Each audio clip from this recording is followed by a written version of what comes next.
mejor. Y estoy utilizando este medio porque quiero compartir la página, quiero compartir algunos textos bíblicos en pantalla. Gloria al nombre del Señor. Mire, vamos a estar utilizando el libro de Primera y Segunda de Tesalonicenses. Me gusta mucho para poder clarificar muchas cosas que están sucediendo, ¿verdad? Y que no son nuevas. Todo lo que, inclusive todas las señales y todas las cuestiones, cuando nosotros las analizamos a la luz de la palabra, nos damos cuenta que los tiempos finales, aunque se puede decir, y obviamente estamos viviendo los tiempos finales, pero cuando comenzaron los tiempos finales, ¿verdad? Ese es el hecho que muchas veces la iglesia no comprende, porque le quiero adelantar algo. Los eventos escatológicos importantes, tanto como el día del Señor, el arrebatamiento, la segunda venida de Cristo, son asuntos que son indescifrables en cuanto al día y la hora. O sea, muchas veces estamos afanados y creemos que las señales son pequeñas claves que Dios nos dio para que nosotros podamos descifrar el día y la hora, y no es así, ¿verdad? Muchos han caído en esa trampa de querer y el afán de poder descifrar, ¿verdad? El día y la hora que Dios ha puesto solamente en su sola potestad, como dice las Escrituras. Y vamos a utilizar el contexto de de la primera carta a los tesalonicenses y la segunda carta de los tesalonicenses, porque es muy parecido a lo que estamos viviendo hoy en día, ¿no? Y voy a buscar un texto bíblico por aquí. Voy a compartir la pantalla porque creo que voy a comenzar por el primer libro de Tesalonicenses. Eh, Vamos a ver si compartí la pantalla y la quiero compartir aquí. En esto, primer libro de Tesalonicenses, el capítulo 5, verso 1 y 2 y 3, lo vamos a leer y vamos a ir desglosándolo. Voy a hacer de una forma más estructurada este live para que alguien pueda edificarse un poquito más. Eh,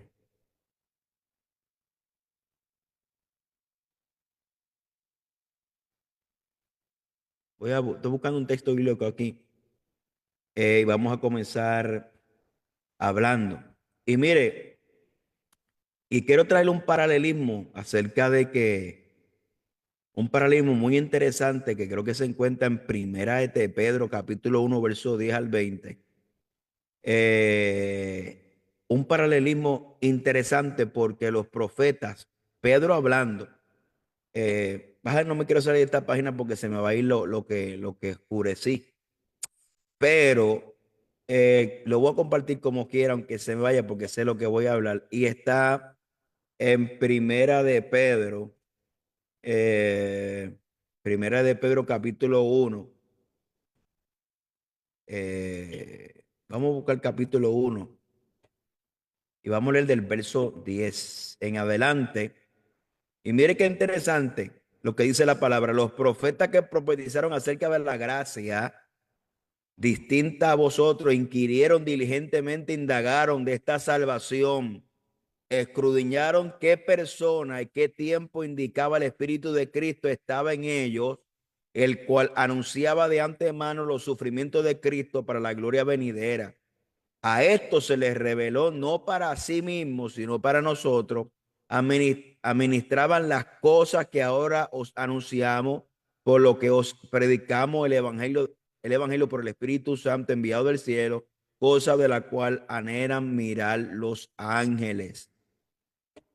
Gloria al nombre de Jesucristo. O sea, está hablando aquí el texto que inclusive los profetas que profetizaron acerca de la gracia, ellos indagaron en qué tiempo había de venir el Mesías en su primera venida, ¿verdad? En su primera venida, ¿verdad? Y ni siquiera ellos pudieron descifrarlo, ¿verdad? Sino que Dios nos la reveló a nosotros, ¿verdad? A esto se lo reveló no para sí mismo, sino para nosotros, administradores de las cosas que ahora anunciaron. Y ellos estaban indagando. O sea, los profetas que profetizaron de la gracia distinta a vosotros inquirieron diligentemente, indagaron acerca de esta salvación, escudriñando en qué persona y qué tiempo indicaba el Espíritu de Cristo estaba en ellos, el cual anunciaba de antemano los sufrimientos de Cristo. O sea, ellos indagaron en qué tiempo, en qué persona, en qué tiempo iba a venir esta gracia, y ellos ni siquiera pudieron descifrarlo, ni siquiera pudieron descifrar la primera venida de Cristo. ¿Y qué nos hace pensar a nosotros que nosotros podemos ponerle fecha y determinar que aquello o tal cual cosa ha acontecido o acontecerá?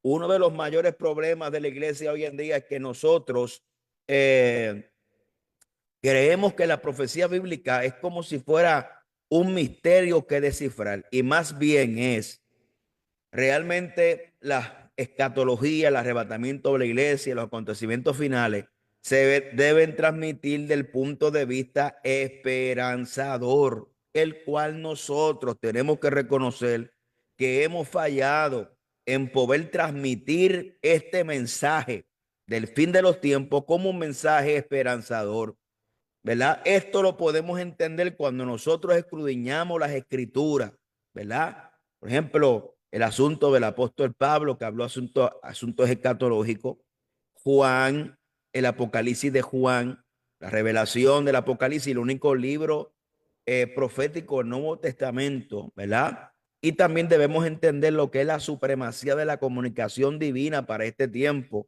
lo cual se encuentra en Hebreos capítulo 1. Lo voy a buscar, Hebreos 1, y lo vamos, Hebreos 1. Mira, escribí mal.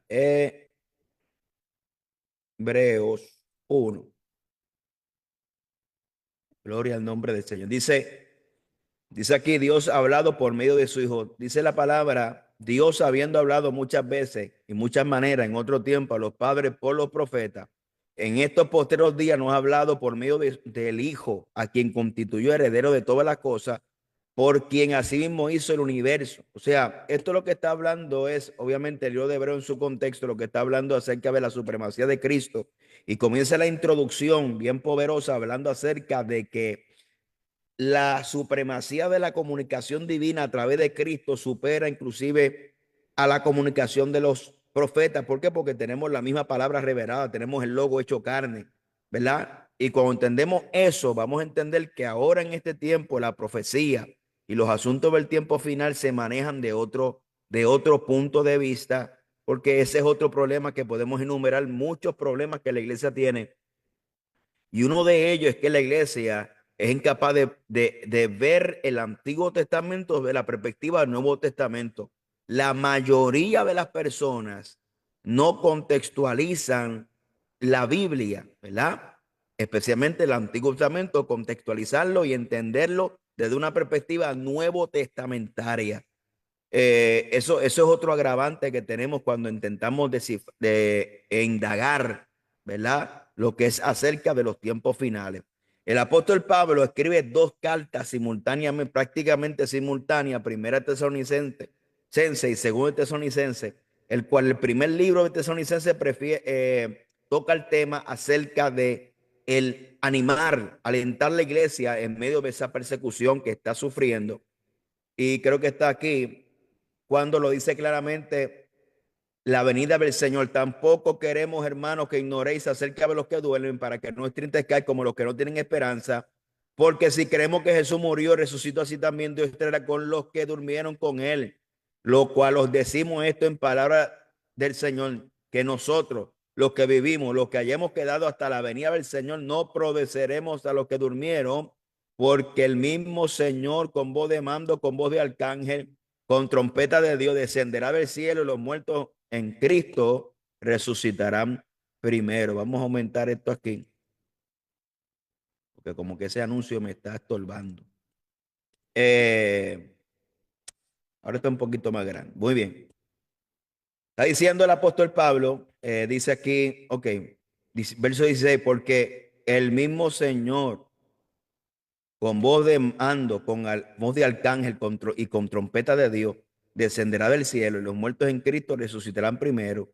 Y luego nosotros los que vivimos, los que hayamos quedado, seremos arrebatados juntamente con ellos en las nubes para recibir al Señor en el aire. Y así estaremos siempre con el Señor. Por tanto, alentados los unos a los otros con estas palabras. O sea, esta epístola es una epístola de aliento, ¿verdad? Es una epístola donde el apóstol Pablo está consolando a esta iglesia que está siendo perseguida, asesinando cristianos, y el apóstol Pablo está hablando esto, y ahí hay una gran diferencia entre lo que es el arrebatamiento de la iglesia y lo que es la segunda venida de Cristo. En 1 Tesalonicenses, Pablo habla de unas cosas interesantes porque dice aquí, dice, pero acerca de los tiempos y las ocasiones, no ten necesidad, hermano, de que yo escriba, porque vosotros sabéis perfectamente que el día del Señor así vendrá como ladrón en la noche.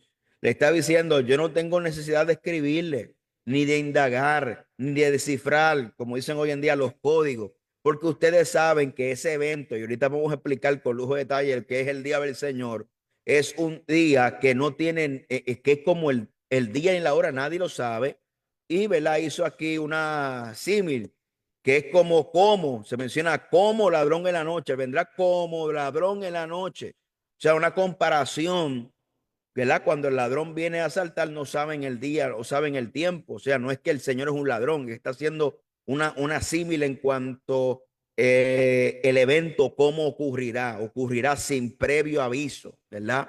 Entonces, entendiendo eso, Pablo, ni siquiera Pablo, en un tiempo más cercano a la vida de Cristo, no como nosotros que ya han pasado 2000 años, ni siquiera Pablo, en ese lapso de tiempo, del contexto de la iglesia primitiva, su desarrollo, había gente que él, obviamente Pablo tuvo una experiencia con Jesucristo, pero Pablo muy bien pudo haber entrevistado apóstoles que andaron con Jesucristo, al mismo Pedro, y indagar y hablar aquello y lo otro. Mas ni siquiera el apóstol Pablo se atreve a decir acerca de los eventos, ¿verdad? Estos eventos que no se sabe ni el día ni la hora, se atrevió a descifrarlo, a desatar un código, ¿verdad? Como se habla, o a indagar y profundizar, tratar de indagar qué tiempo y qué hora. Y esa es una de las fallas que la iglesia de hoy está cometiendo, perder el tiempo en descifrar cosas que Dios ha puesto en su sola potestad. Y no presentar el arrebatamiento de la iglesia, los eventos finales, como un asunto esperanzador, porque mire, ya le presenté ese verso 1, Pablo comienza a desarrollar este tema, ¿verdad? Y me llama la atención el verso 9 y el verso 10, porque no nos ha puesto Dios para ira, sino para alcanzar salvación por medio de nuestro Señor Jesucristo, quien murió por nosotros para que sea que velemos o que durmamos, vivamos juntamente con él, por lo cual animaos unos a otros y edificaos unos a otros, así como lo hacéis. Ya te dije el verso 1, que el verso 1 está hablando acerca de qué, hermano, el día del Señor, y obviamente el día del Señor es un asunto diferente al arrebatamiento de la iglesia, pero es previo al arrebatamiento de la iglesia, porque el día del Señor es un día que comienza con la gran tribulación y termina con los asuntos finales, un asunto que tiene que ver con los asuntos del juicio y la restauración de todas las cosas. Ahora bien, dice Pablo claramente que Dios no nos ha puesto para ira, sino para alcanzar salvación. Verso 10. Cuando Pablo contempla esto, y ya le había mencionado el contexto que Pablo escribe la primera carta a los tesalonicenses, es un contexto histórico de persecución del pueblo, asesinatos y matanzas y un montón de otras cosas. Cómo Pablo está tratando de animar animar al pueblo con estas palabras, pero él no se atreve a delinear fechas. Él no se atreve a decir mucho más allá de lo que le fue revelado, sino limitarse a la realidad. Y dice, ¿quién murió por nosotros? Ya sea que velemos o que durmamos, vivamos juntamente con él, por lo cual animamos unos a los otros y edificamos unos a otros, así como lo hace. Pablo está consciente que el día del Señor no ha llegado. Está consciente que el arrebatamiento también es un asunto inminente, pero que tampoco el día ni la hora nadie lo sabe. Claro que es un asunto esperanzador, pero también un asunto que tiene que hablarlo en términos realistas. Le dice, mira hermano, lo importante es que somos del Señor. Ya sea que velemos o que durmamos, vivamos juntamente con Él. ¿Verdad? Pablo evita los extremos. Pablo evita decir, no hermano, nosotros somos los que vamos a ver el rapto de la iglesia. Y yo estoy seguro porque la esperanza habla en términos de ahora. La esperanza es un estado de ánimo en cual es un estado de ánimo el cual nosotros esperamos las promesas que nos hicieron. Es un estado de ánimo de optimismo, de esperanza, de esperar. No es un pensamiento ilusorio, porque la esperanza bíblica sabe que está recostada sobre las promesas de Dios, que son el sí y el amén. No es un tal vez, es sí, es una realidad. Cristo viene a buscar su iglesia. Es una realidad que no estamos puestos para ira. Es una realidad que creemos y confesamos que la iglesia no pasará por la gran tribulación. Pero cabe contemplar, hermanos míos, que sea que velemos o que durmamos, lo importante es que seamos del Señor. ¿Por qué es importante decir esto? Porque muchas veces nosotros, en nuestra mente ¿verdad? Nuestra percepción en panorámica, solamente miramos nuestro corto periodo de vida, ¿verdad? Y creemos que los tiempos finales comenzaron cuando usted nació y que estamos ahora en los tiempos finales. Hermano, los tiempos finales comenzaron desde la encarnación de Jesucristo, ¿sí? Hasta la segunda venida de Cristo. Son los tiempos finales. Son los tiempos del fin. Ahora, segundo punto que tenemos que observar. Por eso es que nosotros creemos que el arrebatamiento es inminente, porque no existe ningún suceso profético que se cumpla para Cristo arrebatar la iglesia. Más bien los asuntos proféticos están ligados a Israel y a la segunda venida de Cristo, no así al arrebatamiento de la iglesia. ¿Ve? Por eso es que es importante poder comprender cómo es que trabaja este asunto. La gente mira los asesinatos, ¿verdad? De los hermanos cristianos en Siria y piensa, wow, llegó la gran tribulación, llegó la persecución. Es que persecución, la iglesia siempre ha tenido persecución. Por eso es que Pablo en esta coyuntura está aclarando y animando a la iglesia de Tesalonicense en medio de esta gran persecución. Y luego vamos a la segunda carta, porque la segunda carta de Tesalonicense lo que hace Pablo es traer iluminación. Mientras la primera carta trae ánimo, la segunda carta trae iluminación. ¿Por qué?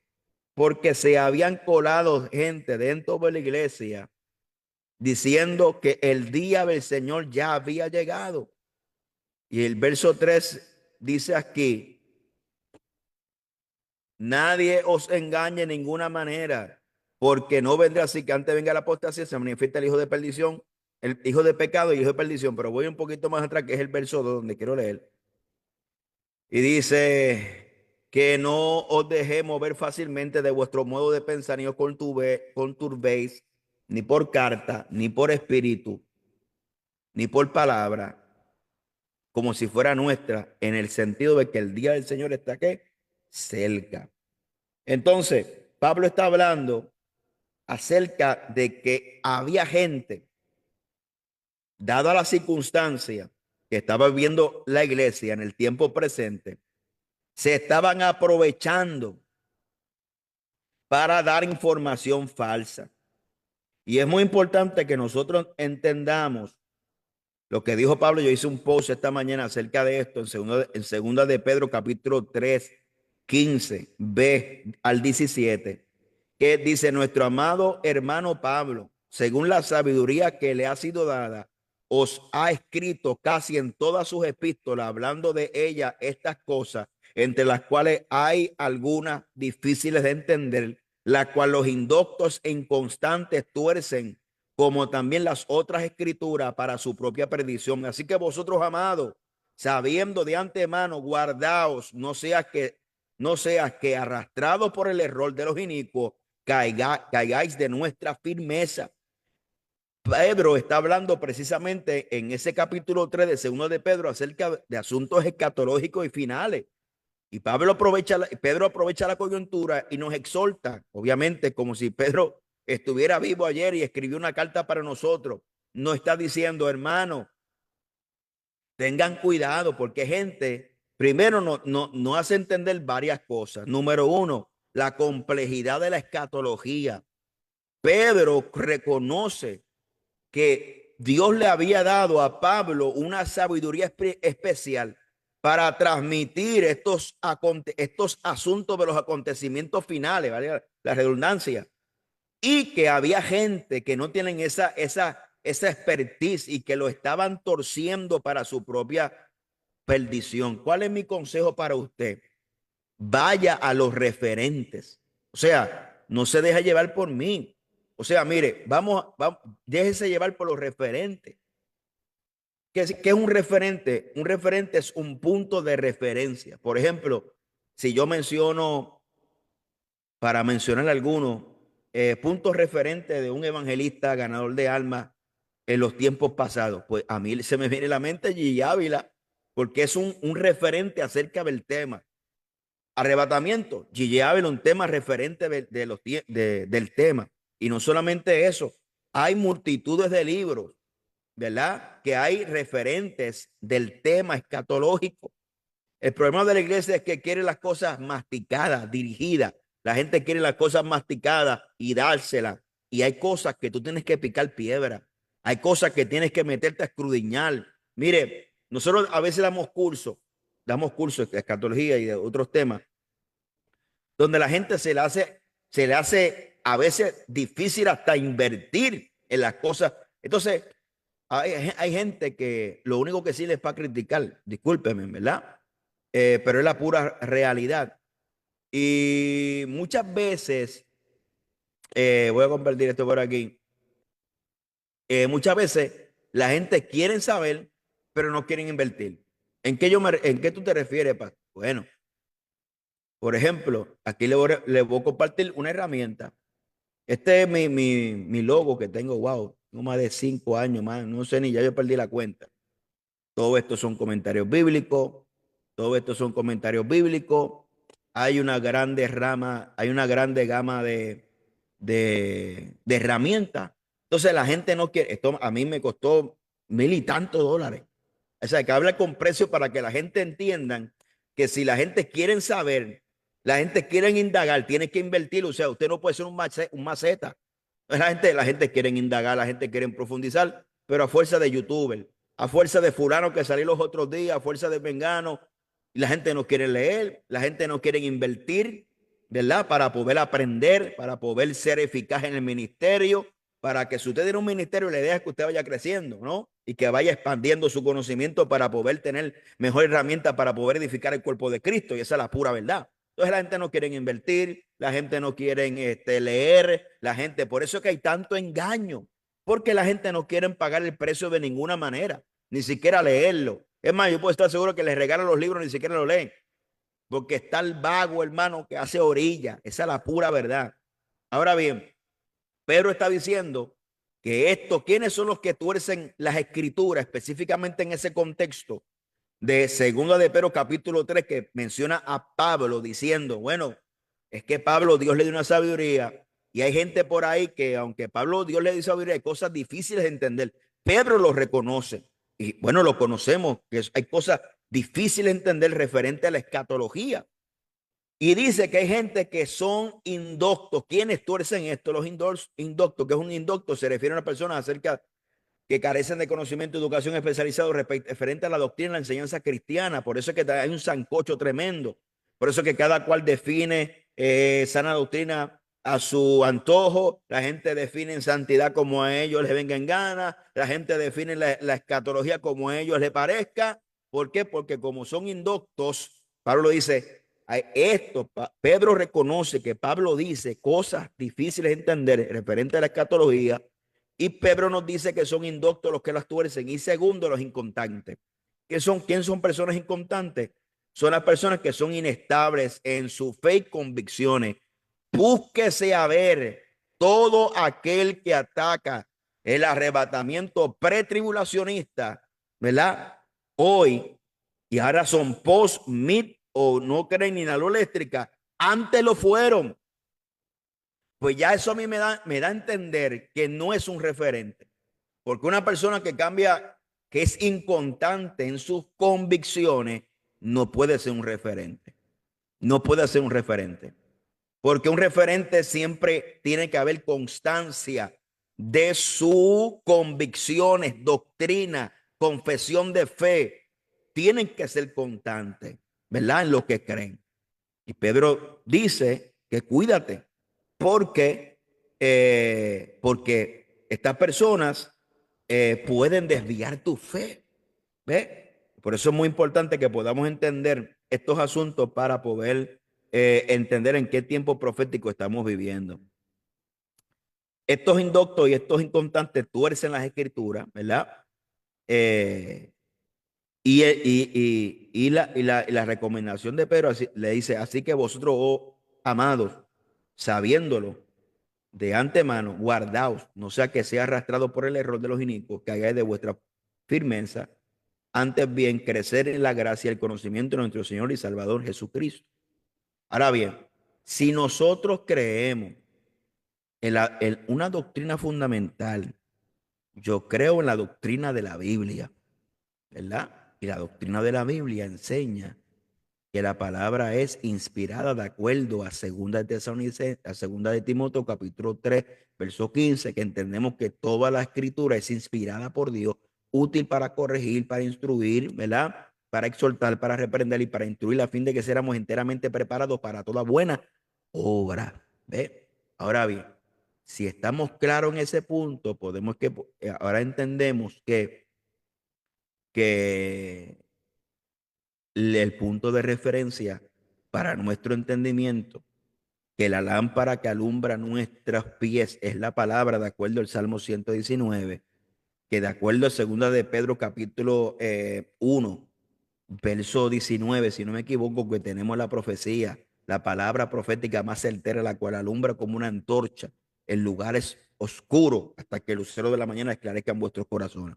Si nosotros entendemos esa realidad de la palabra del Señor, que es la lámpara, por eso es que la metodología de los falsos para hablar acerca de los tiempos finales sigue siendo la misma.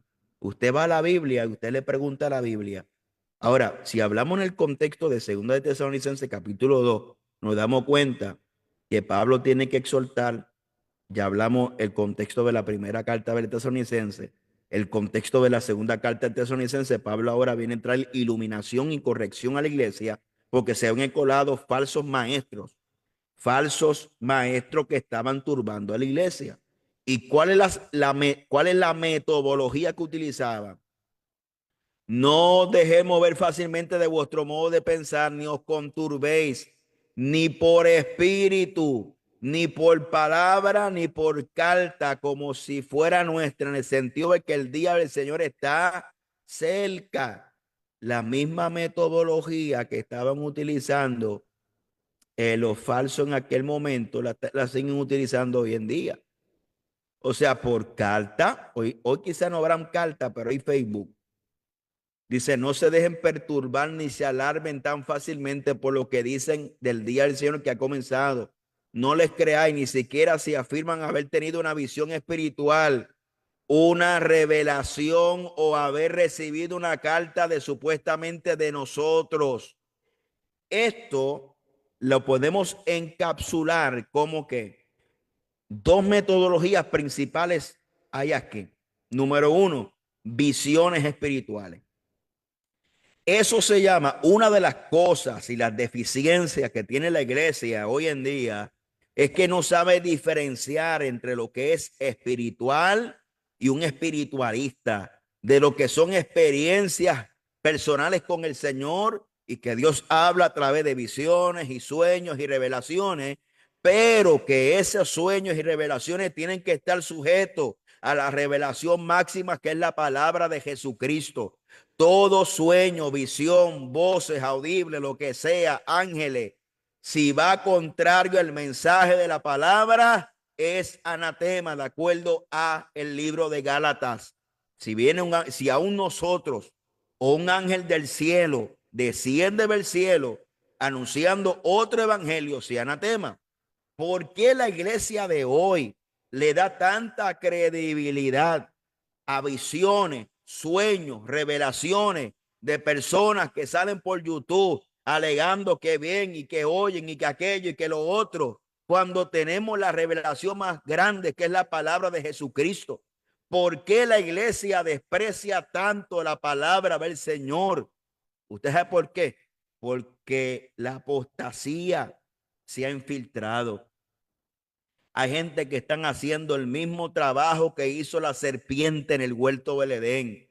Cuál es ese trabajo? El trabajo que le sembró la duda. Le dijo a Eva, con que Dios ha dicho, con que Dios ha dicho.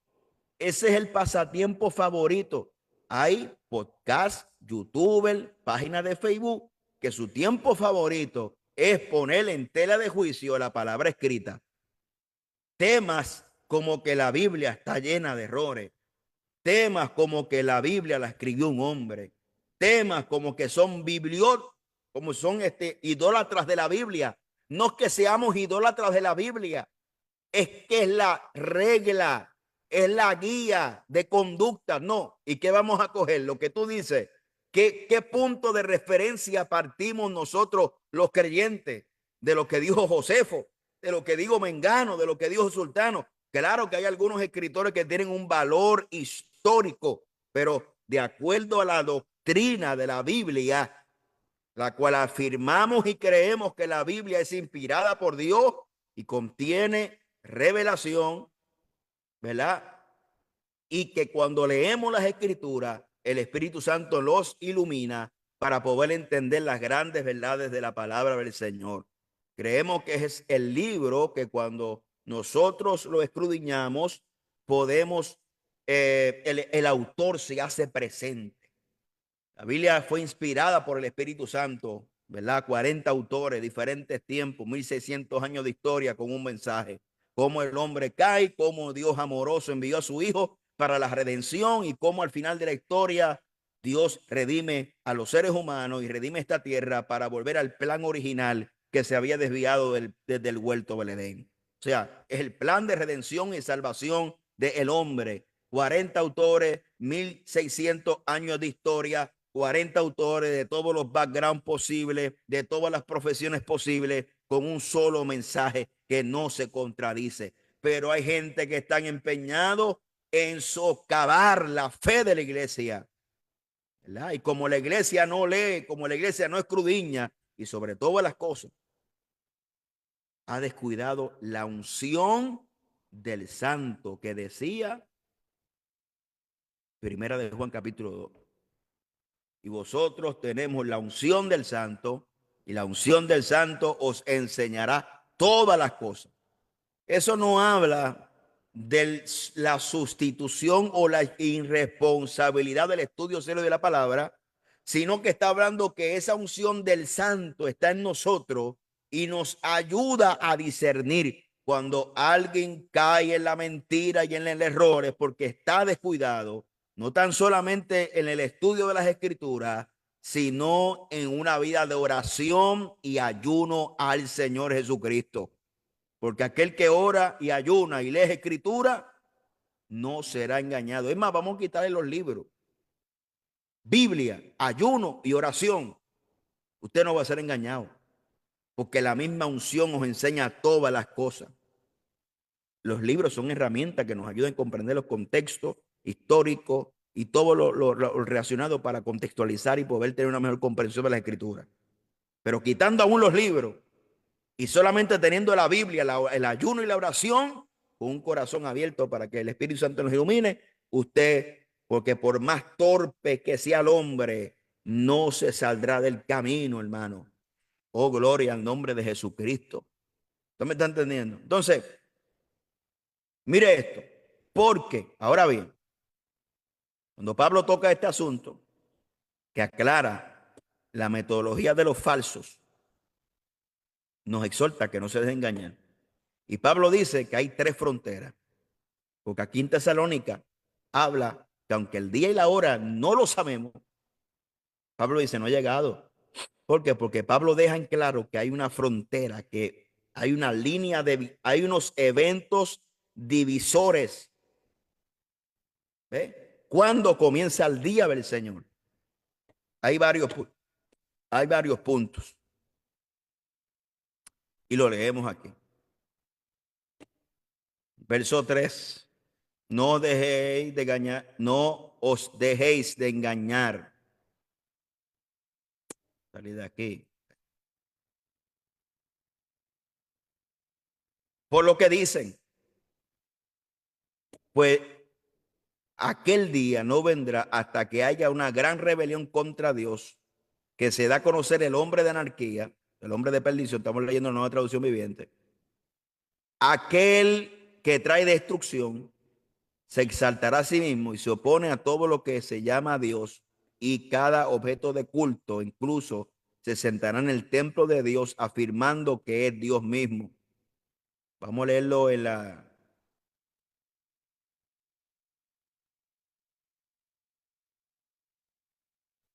Reina Valera 60.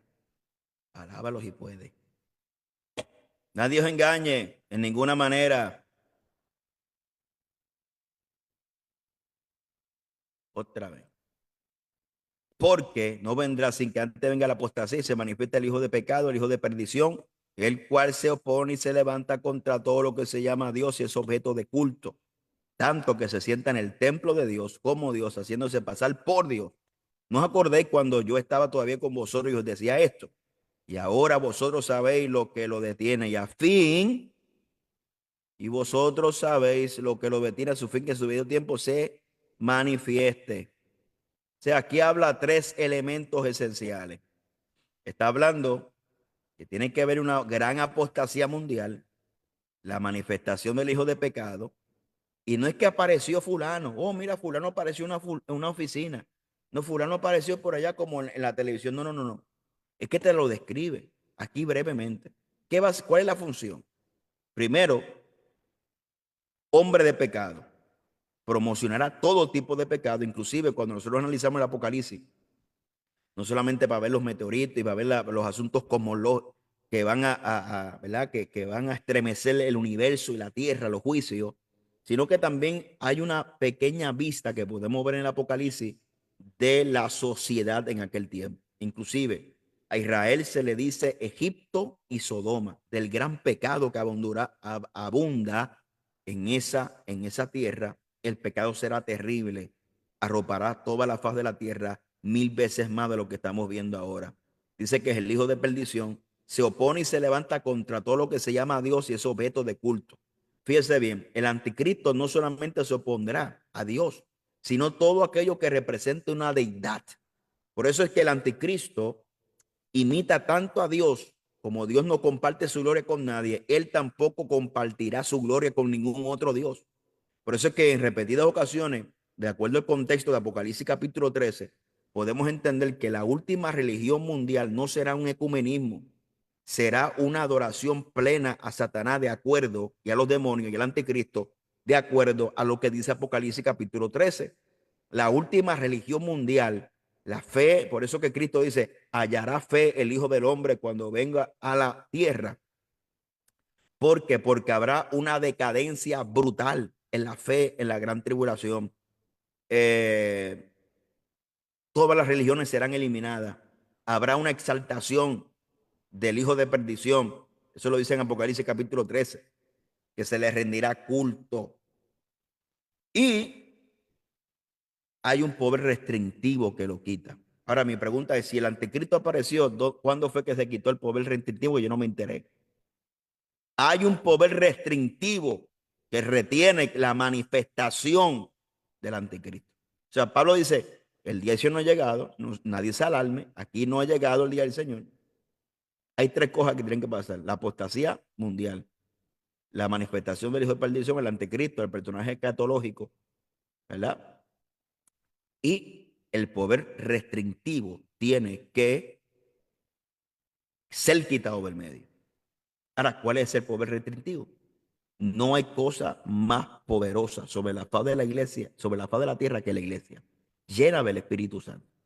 Cristo lo dijo, las puertas del infierno no prevalecerán en contra de ella. Cuando hablamos de puerta, hablamos de reino, autoridad, dominio.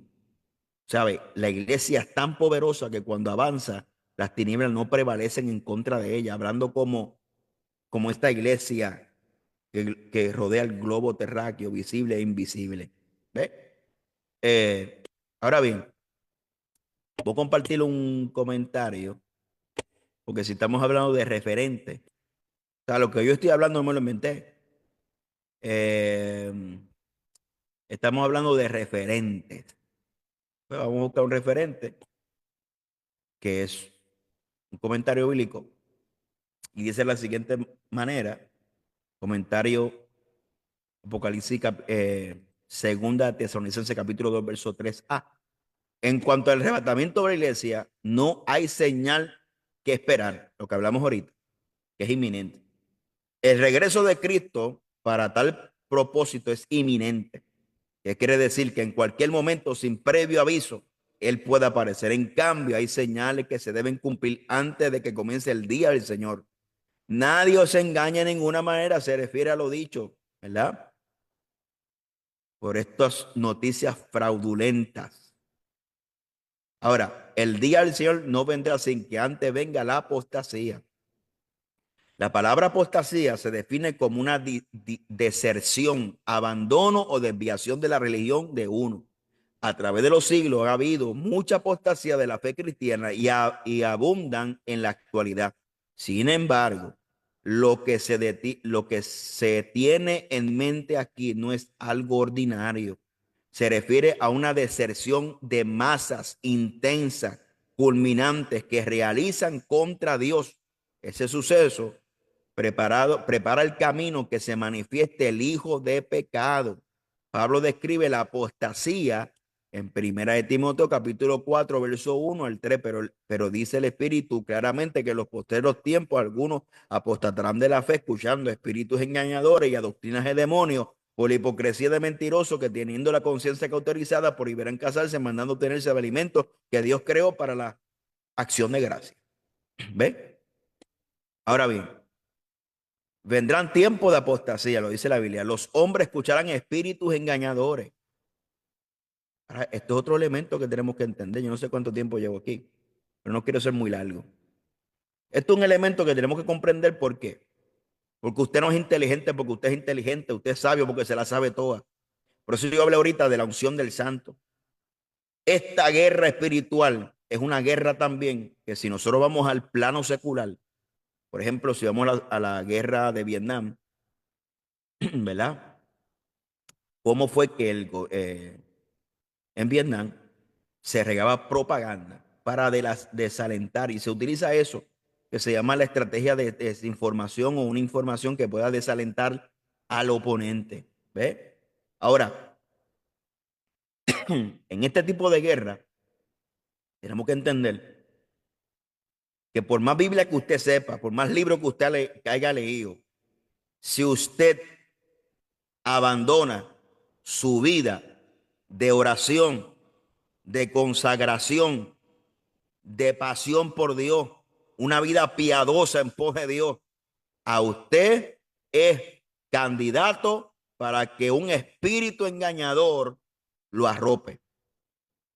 Y eso lo hemos visto, usted es testigo, yo no tengo que mencionar el nombre. Somos testigos de lo que usted ha visto por las redes sociales, que la gente un día predican una cosa y al otro día predican otra. Inclusive la Biblia dice que negarán al Señor que los rescató. ¿Sabe? Entonces, porque esto es una construcción holística de muchos aspectos: oración, ayuno, palabra, escudriñar, congregarme, hacer trabajo para Dios, ser fructífero en la obra. Pero lo más que puede traer el espíritu engañador, aunque usted se sepa toda la Biblia de rabo a cabo, si usted no ora y pierde la unción del Espíritu Santo y contrista al Espíritu Santo, y si está en pecado dentro de la iglesia, usted es un candidato para que un espíritu de error lo visite. ¿Y cómo operan los espíritus de error? Bueno, vamos a ver si yo tengo algo aquí. Tengo un comentario aquí, que este comentario da una reseña de una obsesión con el fin. Esto fue en Waco, Texas. Obsesionados con el fin del mundo, los seguidores de David, no voy a, ese apellido está difícil, creían que la batalla del Armagedón ya había comenzado, y estoy leyendo aquí. creían que la batalla de Armagedón ya había comenzado. Cuanto más ataques y personas armadas rodeaban el sitio donde se hallaban, por orden del gobierno, más creyeron que eran el enemigo atacando desde afuera. Murieron ancianos, adultos, jóvenes, niños, creyendo la mentira. Ellos no habían comprendido, según de Tesalonicenses, advirtiéndoles del engaño y la tendencia que llegaría a tener una obsesión con el fin del mundo. Cayeron en la mentira porque desconocían del amor de la verdad para ser salvos. Eso pasó en Waco, Texas, y está en la historia. Espíritus engañadores, espíritus de error, como el que tenía Mita y condenación, la secta de Mita y de Aarón hasta el sol de hoy. Los espíritus de errores tienen capacidad de dar visiones, dar sueños, hablar por voz audible, disfrazarse de ángeles, disfrazarse de revelación, disfrazarse de donde mismo Cristo. Y me llama la atención. Hace poco estaba escuchando un mensaje de Héctor de la Cruz, de su regreso de Venezuela, la experiencia que tuvo allá en el monte de María Alonso y toda esa cosa que está por YouTube. Cuando él regresó a su casa, regresó con un enfermo, hermano. Él sentía que se moría. Su esposa, eso está por YouTube, búscalo. Su esposa le dice que está viendo un ángel. Y cuando mi alma alaba la gloria de Jesús. Y cuando él le dice, Señor, permíteme yo ver el ángel también. Y cuando él ve el ángel era en forma femenina. Y cuando él ve ese ángel, le tuvo extraño, porque la Biblia no habla de ángeles femeninos, ¿verdad? En forma de femenino, la Biblia no habla. Su experiencia dice que lo reprendió. Y cuando lo reprendió, era una bruja disfrazada. Él lo testifica de esa manera. Mire cómo operan los espíritus engañadores, que tienen la capacidad de disfrazarse, pero la palabra, la luz, la palabra que es lumbrera, la palabra que nos da discernimiento, nos ayuda a comprender las mentiras del diablo. ¿Sabe? Yo ahorita decía, ¿cómo es posible que la iglesia de hoy le dé más credibilidad a lo que diga cualquiera, incluyéndome a mí, detrás de un YouTube, detrás de un Facebook, sin escudriñar las escrituras? ¿Por qué nosotros hemos minimizado y por qué nosotros no le tenemos respeto a la palabra del Señor? Tercero, abundarán las doctrinas de demonios. ¿Y quiénes son sus protagonistas? Según el Tesalonicenses capítulo 3, verso 1 al 5 lo dice. Amadores de sí, avaros, vanagloriosos, soberbios, blasfemos, desobedientes a los padres, ingratos, impíos, sin afecto natural, implacables, calumniadores, intemperantes, crueles, aborrecedores de lo bueno, traidores, impetuosos, infatuos, amadores de los deleites más que de Dios, tendrán apariencia de piedad, pero negarán la eficacia de ella. El diablo se disfraza de apariencia de piedad. Ya el diablo no viene con chifle, ¿verdad? Porque eso es para los indoctos. Pero cuando él quiere engañar a un creyente que tiene un poquito de discernimiento, él se viste de apariencia de piedad. Pero usted los discierne. Yo no me imagino a Jeremías, ni me imagino a Isaías, ni me imagino a Ezequiel defendiendo sus profecías o dándose promoción o dándose pompa de lo que yo dije se cumplió y lo que yo hablé se cumplió y lo que yo dije. No, tenga mucho cuidado en caer en vanagloria. Los que dan el mensaje de Dios simplemente tienen un mandato de Dios, de ellos poder anunciar, hablar lo que Dios le dice. Y si lo quieres creer, créelo. Y si no quieres creer, no crea nada. Su nombre sea la gloria. Poderoso el nombre de Jesús. Entonces, comparte este video, esta transmisión con alguien, a ver si le abrimos los ojos a alguien, aunque sea un alma. Pero de que Cristo está cerca, está cerca. Ahora, hay unos puntos a observar. Hay unas cuantas cosas que tenemos que definir. Y lo vamos a definir para ir finalizando ya. hay una imposibilidad profética. Escuche bien lo que le voy a decir. Para que el anticristo se manifieste estando la iglesia presente. Y está claro en las escrituras. Según Tesalonicenses capítulo 6, verso 8. Y ahora vosotros sabéis lo que lo tiene a fin de que su debido tiempo sea manifieste, porque ya está en acción el misterio de iniquidad, solo que hay quien al presente lo detiene, hasta que él a su vez se ha quitado el medio. Entonces se manifestará aquel inicuo, quien el Señor matará con el espíritu su boca y destruirá con el resplandor de su venida. Este pasaje es claro y nos deja saber que hay un poder restrictivo que detiene la manifestación del anticristo. ¿Quién lo detiene? Esa es la iglesia llena del Espíritu Santo. En 1 Corintios capítulo 3, verso 16, la Biblia dice que la iglesia es el templo del Espíritu Santo. En Mateo capítulo 5, verso 13 al 14, la Biblia dice que la iglesia es la sal y la luz del mundo. En Mateo capítulo 16, verso 18 al 19, la Biblia dice que la iglesia tiene autoridad para atar y desatar en la tierra. ¿Qué ocurre cuando el que lo tiene es quitado? El verso 7 afirma que solo que hay quien al presente lo detiene y a su vez se ha quitado del medio. Esto implica que mientras la iglesia esté presente, el anticristo no puede ser revelado. La iglesia tiene que ser removida a través del arrebatamiento para que el anticristo pueda manifestarse. ¿Por qué la iglesia es el único obstáculo? El anticristo es instrumento de Satanás y el único poder que puede detener la obra satánica en el mundo es el Espíritu Santo operando a través de la iglesia. Si la iglesia es la tierra, el mundo estaría listo para recibir al hombre del pecado. ¿Ve? La iglesia y la gran tribulación son una distinción clara. En Apocalipsis capítulo 3, verso 10, dice: por cuanto has guardado la palabra de mi paciencia, yo también te guardaré de la hora de prueba que ha venido sobre el mundo entero para probar los que moran sobre la tierra. Este versículo afirma y revela una promesa específica de la iglesia que va a ser guardada de la gran tribulación. Si el anticristo es el protagonista de la gran tribulación, ¿cómo podría manifestarse con la iglesia aún presente en la tierra? Mire, hay una gran diferencia entre guardado de y guardado en. Y esa frase, te guardaré, en el griego, significa ser sacado fuera de. No significa ser protegido dentro. Esto confirma que la iglesia no pasará ni estará presente cuando llegue la gran tribulación. La gran tribulación no es para la iglesia. Está destinada para los moradores de la tierra, no para la iglesia. Apocalipsis capítulo 3, verso 10. El tiempo de la angustia de Jacob es para Israel, no para la iglesia. Jeremías 37.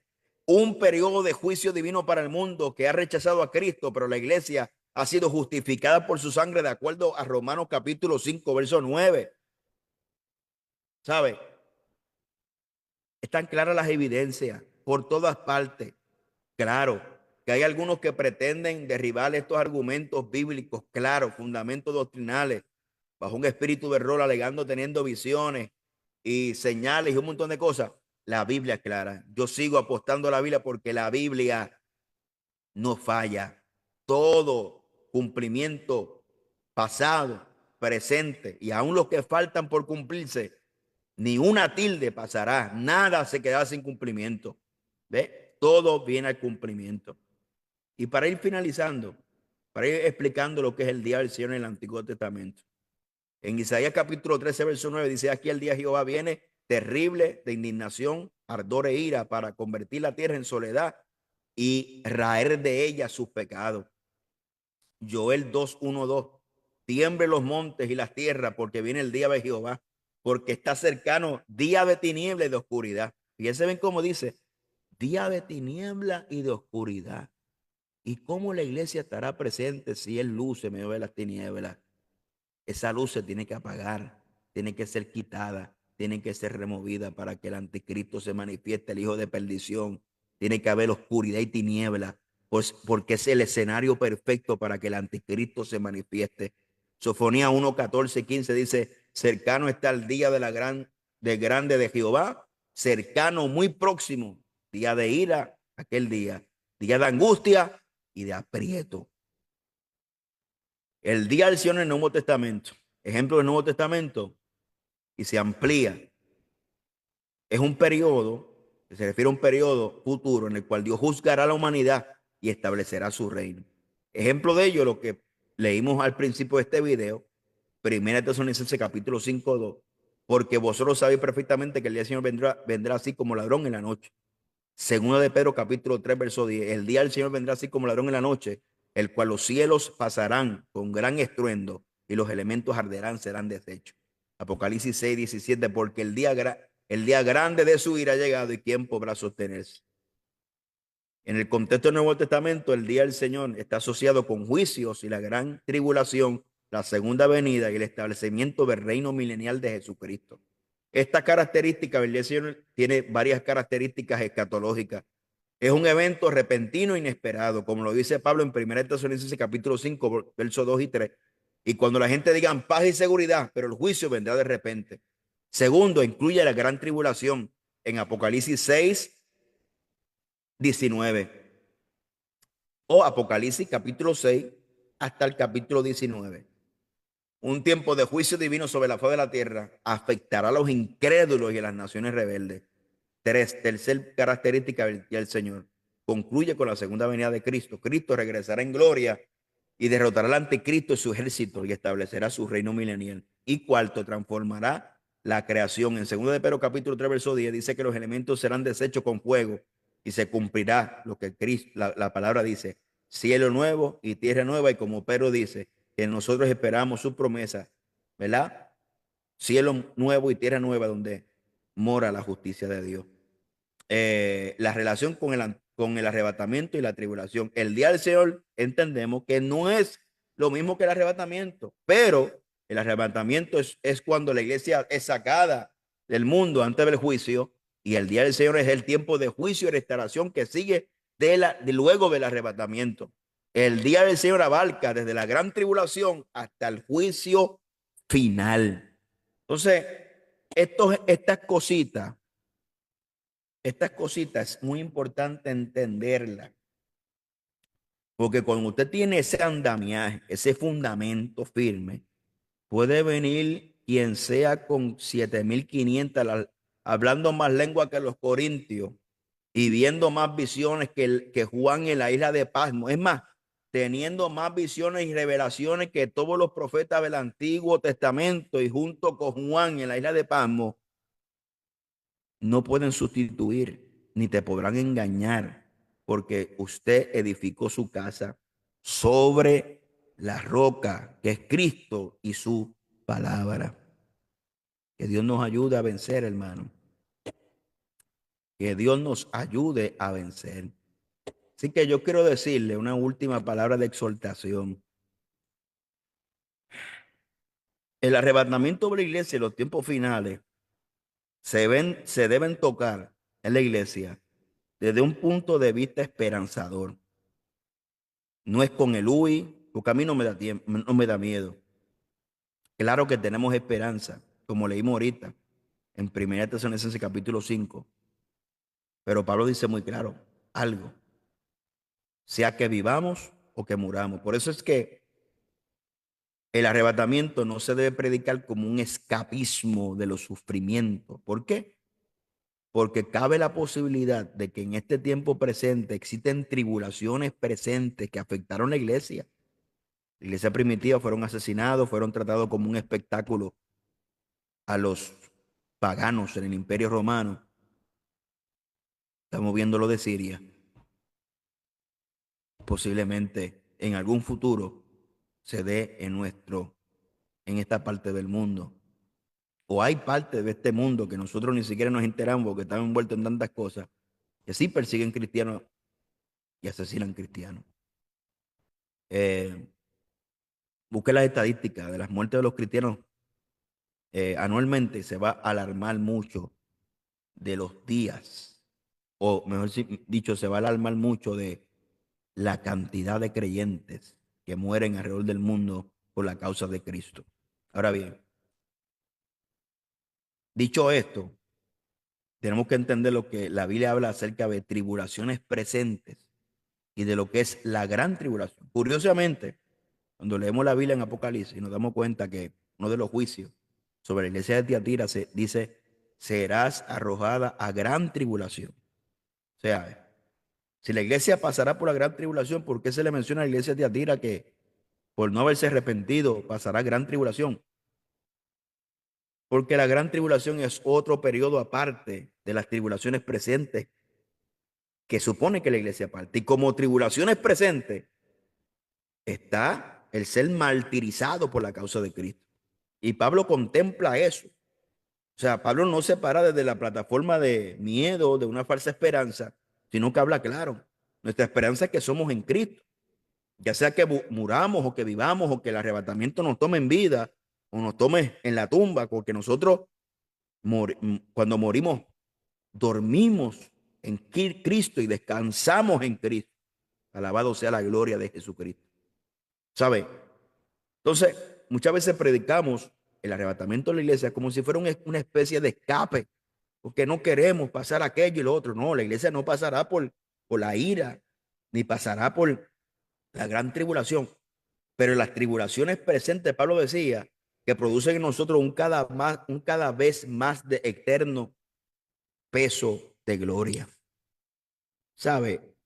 Y desde esa perspectiva nosotros tenemos que tratar el tema, no desde la perspectiva de, fíjese, cuando usted lee Primera Tesalonicense, había gente que dejaron de trabajar y se fueron para allá porque ya el día del Señor estaba cerca y vámonos, que vamos a crear una comuna, porque no, la iglesia de Cristo sigue trabajando hasta que el día dure.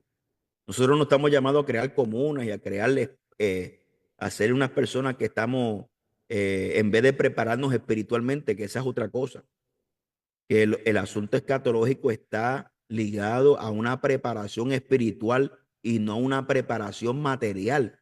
Yo no veo en ningún lado el apóstol Pablo aconsejando a Tesalonicense que haga compra y se vaya para las cuevas y se vaya para allá y se vaya a refugiar y se vaya aquí. No, hay una preparación espiritual, siempre está ligado al velar, a orar, prepara tu alma, prepara tu espíritu, límpiate sin mancha, sin arruga, sé sobrio. ¿Ve? Esa es la recomendación de los tiempos finales. ¿Y qué es lo que tenemos hoy para ir finalizando? Tenemos alarmistas, tenemos gente que mete miedo, tenemos falsos profetas que quieren descifrar cuál es el tiempo, cuál es la fecha de la venida de Cristo. Otros pretenden descifrar. Eso es una especie de soberbia. Creer, pretender descifrar cuándo es que viene el Señor. Y otros exhortan a un tipo de preparación material, eh, pero la ausencia de la preparación espiritual es evidente. ¿Y cómo así? Porque el engaño está a la orden del día. La apostasía, la mentira, la falsedad, la mundanalidad. La iglesia cada vez se parece más al mundo. La iglesia desviándose de la verdad. Un montón de cosas, actitudes, conductas del mundo, celo, ira, odio, enemistades, pleitos, contiendas, disensiones. El hermano aborrecerá al hermano. O sea, eh, entonces la evidencia de la espiritualidad está por todas partes. Hay gente que lo que le queda es la capota de la pintura. Este domingo yo predicaba la importancia de la presencia de Dios en nuestra vida. Era tan importante para Moisés que Moisés dijo, si tu presencia no va conmigo, no nos saque de este lugar. Israel perdió de vista cuando Moisés fue a Faraón y le dijo, dile a mi pueblo, deja ir a mi pueblo para que me celebre fiesta en el desierto. Ellos se perdieron la fiesta en el desierto. Estaban pendientes a los asuntos materiales. ¿Y qué fiesta hablaba? Era una fiesta de milagro. Maná caía, los codornices, la roca botó agua, las aguas amargas de Mara se convirtieron en dulces, la columna de nube, la columna de fuego, el monte Sinamí humeaba. Luego se mudó Jehová al tabernáculo, centro del pueblo. Israel se perdió la verdadera esencia de la fiesta. No estaba en Canaán, estaba en el desierto. ¿Ve? Entonces, nos estamos perdiendo, hermano. La presencia de Dios en la vida de la iglesia está ausente. Es una cosa increíble. La gente cada vez ora menos, escudriña la Biblia menos. Y esto está por todos lados presente. Que Dios nos ayude.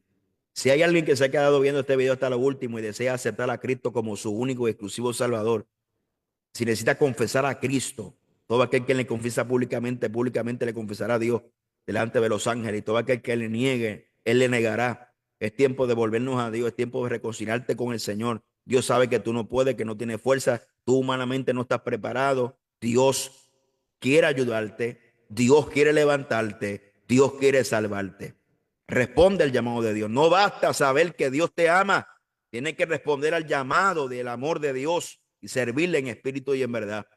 Y está dispuesto a hacer y lo que Dios hizo, lo hizo ya por ti. Él murió y entregó a su hijo unigénito en la cruz del Calvario para salvarte. Lo que Dios hizo, lo hizo ya. Tú tienes que dar el paso de fe. Tienes que decidirte a buscar a Dios, decidirte a volverte a Dios, a su camino, porque pronto, mañana puede ser tarde. Es cierto que el día y la hora nadie lo sabe, pero la esperanza me dice que puede ser ahora. La esperanza me dice que puede ser mañana, que puede ser ahorita. No sé cuándo viene, pero lo sigo esperando todos los días. Esa es mi esperanza. Esa es mi esperanza. Y Cristo está a las puertas. Esa es la pura verdad. No es tiempo de estar jugando al cristiano, de estar jugando yo no sé qué, al pastor, al evangelista, al misionero. Es tiempo de buscar a Dios de verdad y dejar todo lo que Dios dice que dejemos por la causa de Cristo.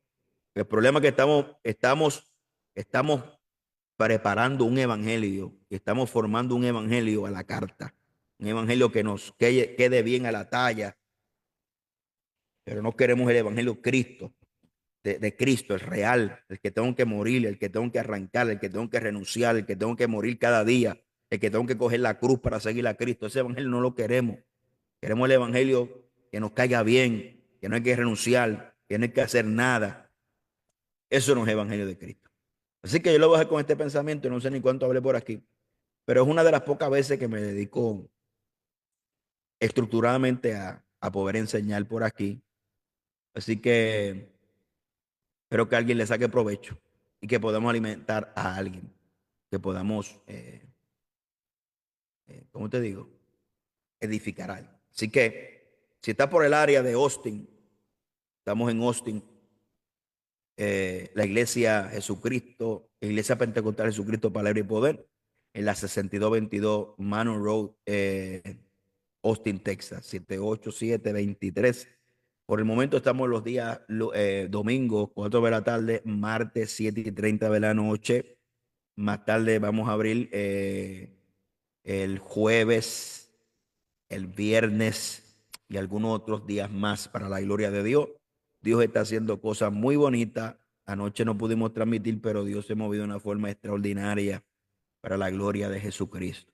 Así que ahí encarecidamente le anhelamos sus oraciones para que Dios nos siga sosteniendo con su gracia y su bondad. Si hay alguien, nosotros desde el 2020 hemos abierto cursos, no somos institutos bíblicos, damos cursos. ¿Qué curso te da, pastor? Bueno, nosotros identificamos la necesidad en el cuerpo de Cristo y dedicamos cursos trimestrales para poder educar a las personas.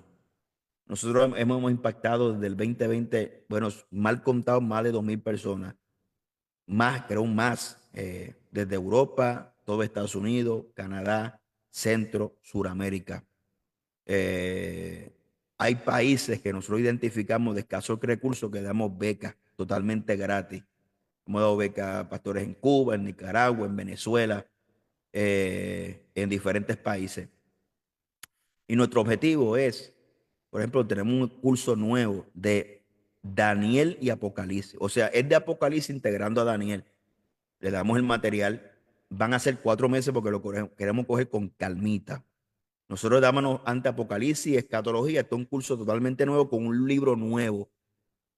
Eh, por ahí está el post, si quieres verificarlo. También tenemos otros estudios más dirigidos al cuerpo ministerial, pastores, evangelistas, misioneros, aquellos que desean servir. Tenemos método de estudio y tenemos el consejería pastoral, ¿verdad? La consejería pastoral, siempre y cuando en los Estados Unidos se dentro del contexto ministerial y no terapéutico como doctor, no es demandable, para aquellos que me han preguntado. Sí, dentro del contexto, y aconsejar no es decirle a la gente lo que tienen que hacer, es una sugerencia, ¿verdad? Siempre sea dentro del contexto de una corporación sin fines de lucro o el contexto ministerial espiritual, se puede hacer. Así que eh, van a ser los miércoles. Comenzamos en abril 19, miércoles, 8 de la noche. Por ejemplo, la clase de Apocalipsis Daniel, de 1 hora y 15 minutos, no pasamos semanal. Ahí vamos a estar educando 1 hora, porque tengo otra clase que dar. Doy 2 clases los miércoles. Si a alguien le interesa, escríbame inbox. Por ahí está el anuncio. Escríbame. Y para nosotros será una bendición poder compartir la palabra con usted. Así que Dios me lo bendiga, Dios me lo guarde. La gracia y la paz de Dios con cada uno de ustedes. Me le bendiga mucho.